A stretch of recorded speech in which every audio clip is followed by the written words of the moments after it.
Soccer Talk with the Soul, presented by New Mexico Pinon Coffee. Adam Dale now being joined by the chair of the U.S. Open Cup Committee, Mike Edwards. You got a lot of titles. You were the former vice president of U.S. Soccer. Looking down at my notes, I also run ABQ Soccer League here, both men's and women's and co-ed.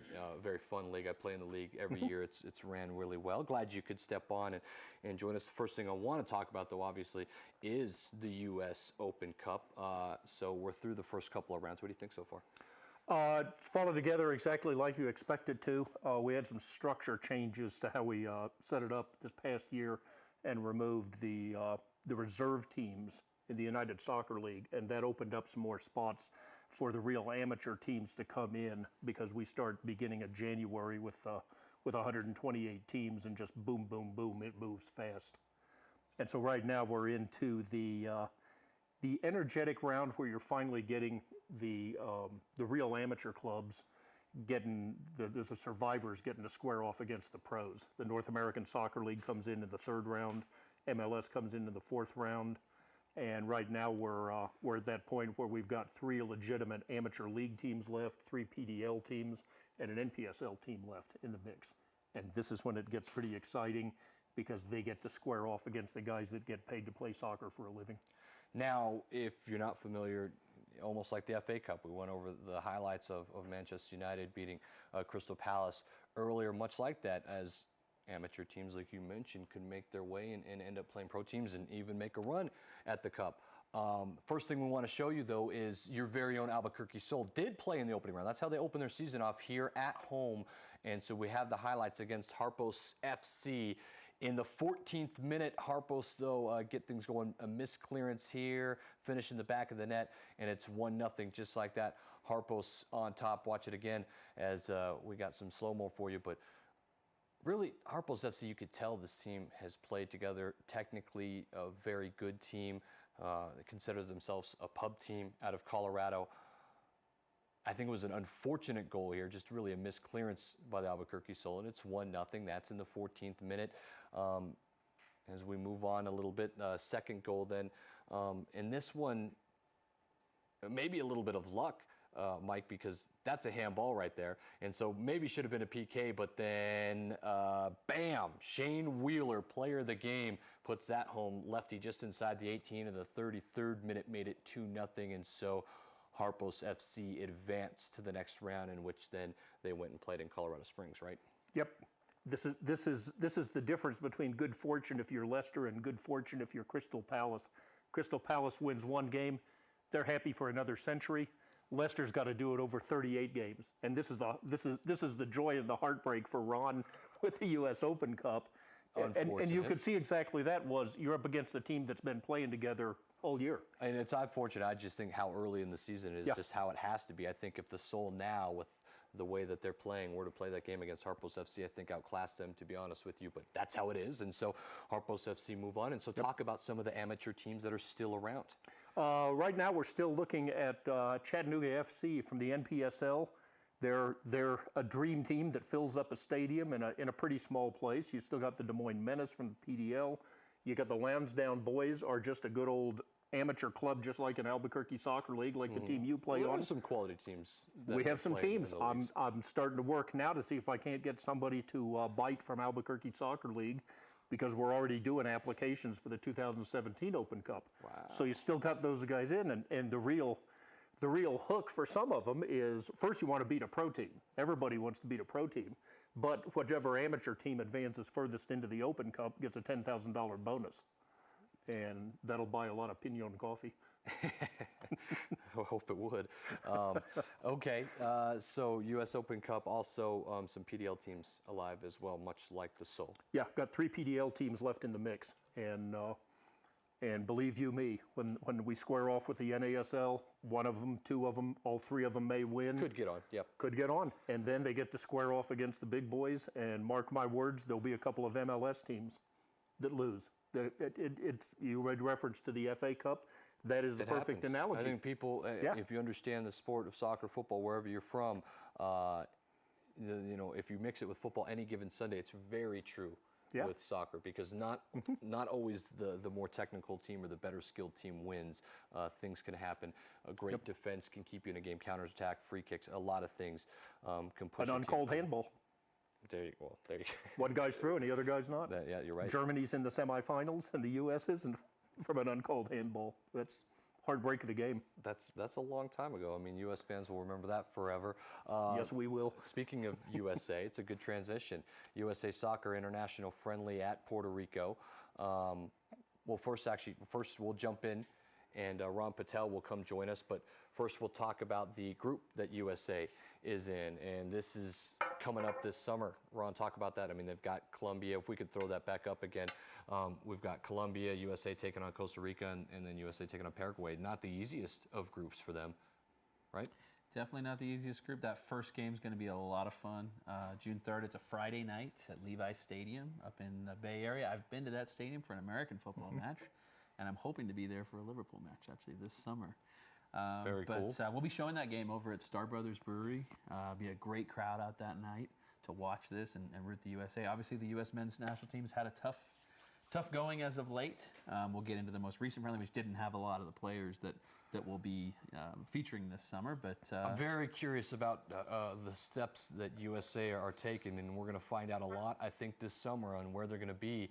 Klinsmann is either going to be a hero or it's going to be bad. I think it can go, it's not going to stay in the middle, guys. I think it can go either way. Let's take a look at the highlights that you were just talking about here as USA took on Puerto Rico in Puerto Rico this past weekend. And our boy Jay Pool's got it. There we go. He's got it. U.S. against Puerto Rico, and this, it's already 1-0 USA on top. After that one, it was Tim Ream. And in the 34th minute, Bobby Wood is going to make it 2-0 USA on top. The prettiest goal of the day was Puerto Rico. Look at this. Yes, this is a nice little chip, a little curl. Luis Bantamar is in, and that made it 2-1. And then USA going to finish things off here. The cross and the finish. So they finished the game 3-1. Ron, I'll start with you. I mean, not the prettiest of soccer, that's for sure. No, and again, there was a lot of players I think that aren't going to be on the squad this summer, but there was a lot of young guys that, Bobby Wood's doing great out there.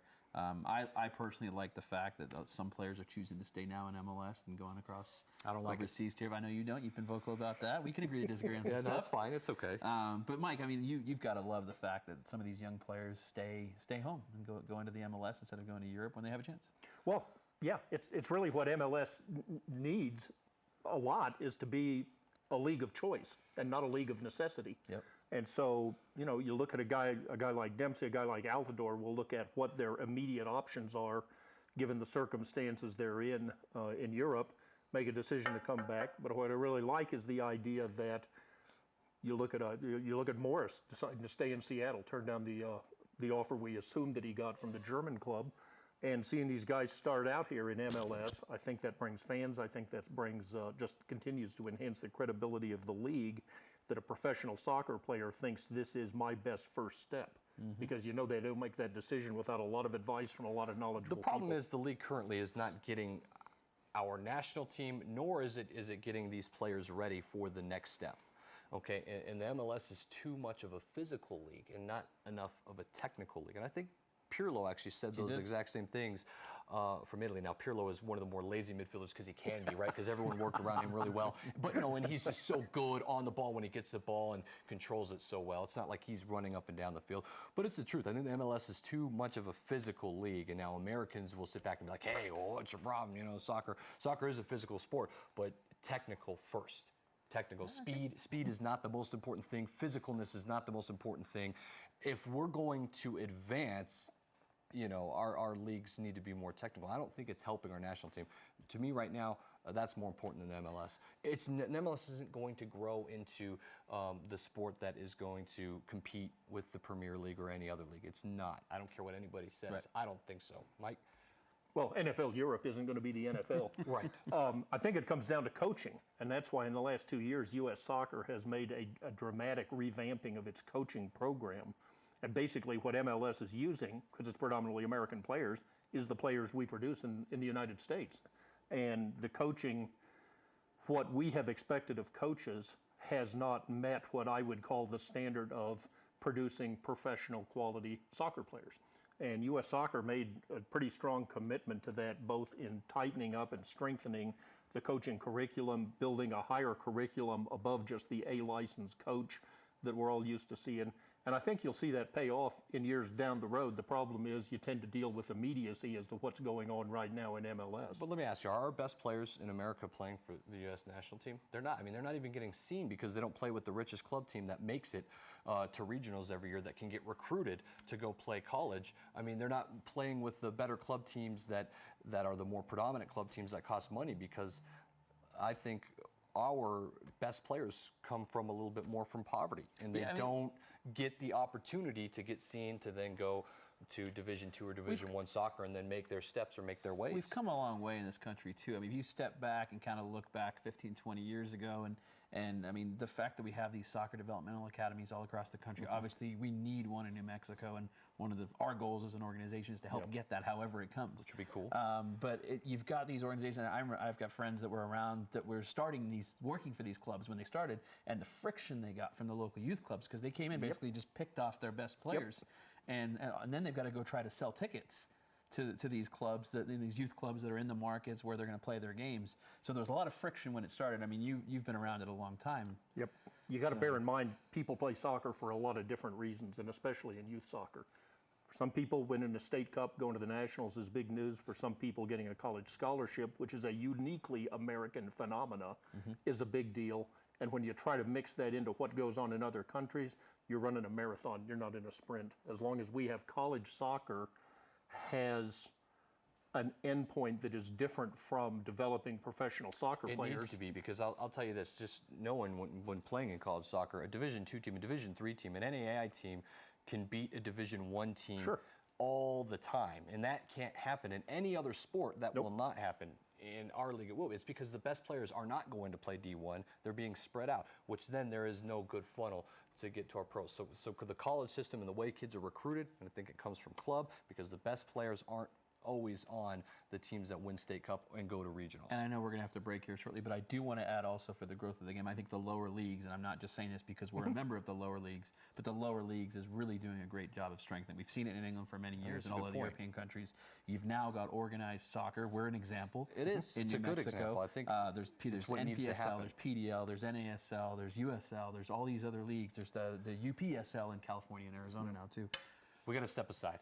Mike Edwards, we always appreciate it, man. My pleasure. Thanks for coming on. Yes, love coming Roger down. will be back here in just a little bit. Keep it with us. It's Soccer Talk with the Soul, and it's all presented by New Mexico Pinon Coffee.